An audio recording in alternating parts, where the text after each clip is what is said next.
బాలస్వామి, జోహార్ బాలస్వామి, జోహార్ రామకృష్ణ, జోహార్ రామకృష్ణ, జోహార్ అమరవీరులకు.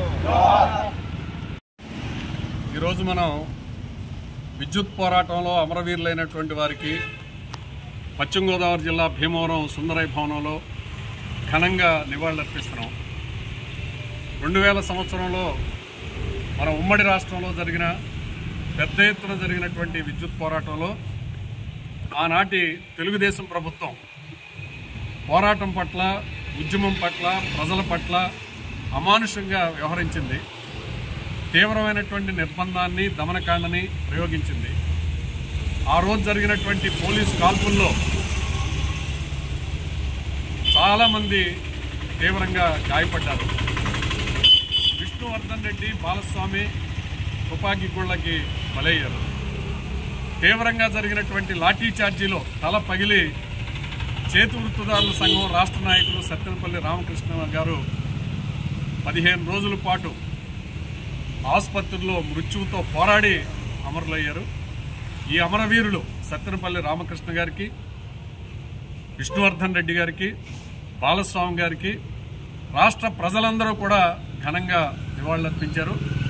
ఈ పోరాటం జరిగి 24 సంవత్సరాలు అయింది. కేంద్రంలో ఉన్నటువంటి ప్రభుత్వాలు ప్రపంచ బ్యాంక్ యొక్క ఆదేశాలతోటి ప్రజల మీద విపరీతమైనటువంటి భారాలు, పన్నులు వేస్తున్నాయి. విద్యుత్ ఛార్జీలను పెంచడం కూడా ప్రజల మీద తీవ్రంగా వేసేటువంటి భారాల్లో ఒకటి. ఈ భారాలకు వ్యతిరేకంగా ఆ రోజున వామపక్షాలు పెద్ద ఎత్తున పోరాడిని. ఆ పోరాట ఫలితంగా చివరికి ఆనాటి తెలుగుదేశం ప్రభుత్వం ఆ విద్యుత్ భారాలని తాత్కాలికంగా అయినా సరే ఉపసంహరించుకోవాల్సి వచ్చింది.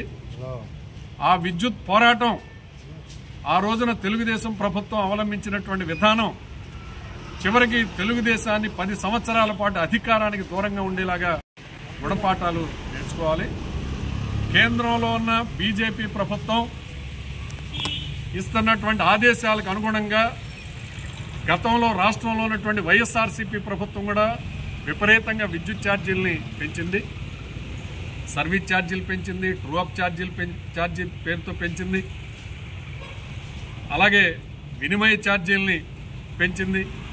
ప్రజల మీద విపరీతమైనటువంటి భారాలను వేసింది. మొన్న వైఎస్ఆర్సీపీ ప్రభుత్వం ఘోరంగా ఓడిపోవటానికి ఈ రాష్ట్రంలో ఆ ప్రభుత్వం అమలు చేస్తున్నటువంటి విద్యుత్ సంస్కరణలు, విద్యుత్ ఛార్జీలు, విద్యుత్ భారాలు కూడా ఒక కారణం.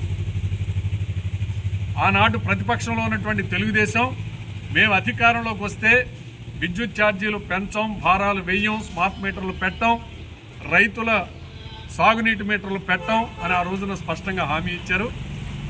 ప్రజలు తెలుగుదేశాన్ని నమ్మి ఓట్లేశారు. కానీ ఈ రోజున తెలుగుదేశం ప్రభుత్వం కూడా గత అనుభవాల్ని దృష్టిలో పెట్టుకోకుండా, ఎన్నికల్లో ఇచ్చిన వాగ్దానాల్ని దృష్టిలో పెట్టుకోకుండా ఇంటి మీటర్లకి స్మార్ట్ మీటర్లు బిగించడానికి ప్రయత్నం చేస్తుంది. ఇది అన్యాయం. ఆ ప్రతిపాదన ఉపసంహరించుకోవాలని డిమాండ్ చేస్తున్నాం.